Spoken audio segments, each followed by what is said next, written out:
Hello my friends. In the last session we discussed the flowchart and we made this flowchart. So the logic is fine with this flowchart, but what we need to do, we need to convert this flowchart into Python program. We need to convert this flowchart into Python code, because this was the logic. We discussed the logic on the paper. Now we need to convert the logic into the code.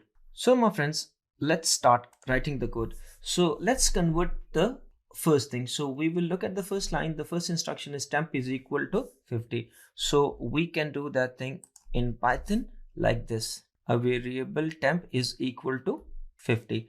Now what we need to do, we need to convert this thing into Python.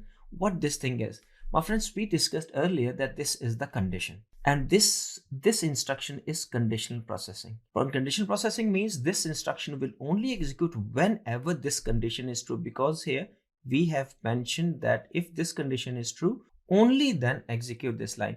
So how we are going to write that logic in Python? So for this thing we use if, just like a normal English. So whenever we want to do something conditional in English, we say that if you are thirsty, drink water. So if drinking water is conditional, that depends on your thirst. So if you are thirsty, drink the water. Okay. So after if, there must be a condition, and the condition is already written there. If temp is greater than 30, so we will write the same thing. We will write the name of the variable temp and then the greater than sign, and then we will write 30. Just remember one thing, that whenever you write condition, you have to write the full colons after that thing. That is the syntax of Python. Now, how we are going to write, or how we are going to tell to Python that this instruction will only execute whenever that condition is true. So my friends, here we will write this line on the next, this instruction on the next line like this: print it is hot.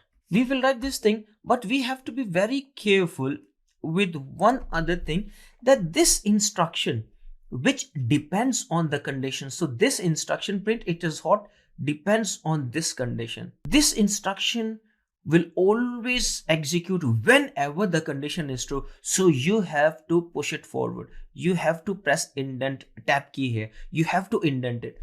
This indentation is basically telling Python that this instruction depends on this condition. So when the first instruction is executed, it will create a variable temp and it will store 50 there, because that is what we have given him. And on the next line, it will check, oh, this is if. So it will check the condition. It will pick up the value of temp and will compare it with 30 by using the greater than sign. It will pick up the value of temp and compare it with 30. Is the condition true? So 50 is greater than 30. Yes, the condition is true. So if it is true, it will execute this instruction. It will come here and it will execute this line, print it is hot. For example, the value of temp is 5. So now what will happen? This instruction will execute. It will create the variable temp and it will store 5 in that. Then it will come here if the value of temp is greater than 30. So what it will pick up the value of temp, which is 5. Is that 5 greater than 30? It will compare 5 greater than 30 and greater than size. So the condition is false. It will return false. So whenever this condition is returning false, it will not execute that instruction, because that instruction is conditional and that depends on this condition. So now the condition is false, it will ignore this line. So for that thing, we have to push it forward. We have to indent it. We have to use the tab key here, because this indentation is telling that this instruction depends on this one. So if this is false, it will ignore that one. If this is true, it will execute that instruction. So now we have converted this part into the Python code. So now we have to convert this one into Python. So if temp is less than 30, if we have to write if, then the condition and the full colon. And because this is conditional part, this depends on this condition. So we have to press the tab, indent the line and print that line here. Print it is cold. Now my friends, the value of temp was 5. It will check this condition first. Is this condition true? It will pick up the value of temp and compare it with 30. So the condition is false. So if this is false, it will ignore this line and then it will come to this one. It will check this condition again.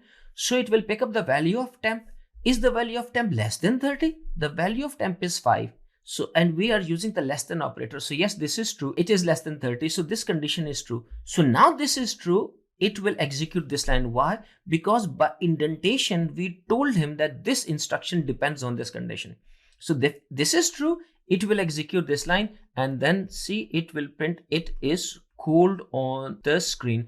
So my friend, if you look at this program, it is printing it is cold only. It is not printing both of the lines. So now let's change this value. So for example, if it is 50, so the value of temp is 50. So now, is the value of temp greater than 30? It will pick up the value. So the temp value is 50. 50 is greater than 30. This will return true. If this returns true, this instruction will get executed and it will print on the screen, it is hot. Now it will come to the next condition. Here it will check the condition, is the value of temp less than 30? It will pick up the value of temp, which is 50. 50 is less than 30. So the condition is false because 50 is not less than 30. If it is false, this instruction which depends on that condition will be ignored. It will not execute this line. So if it is not executing this instruction, it will never print it is cold on the screen. So see, it has printed only it is hot. So my friend, that is how we use if with the conditional and conditional instructions. My friends, if is the very, very important instruction in any programming language.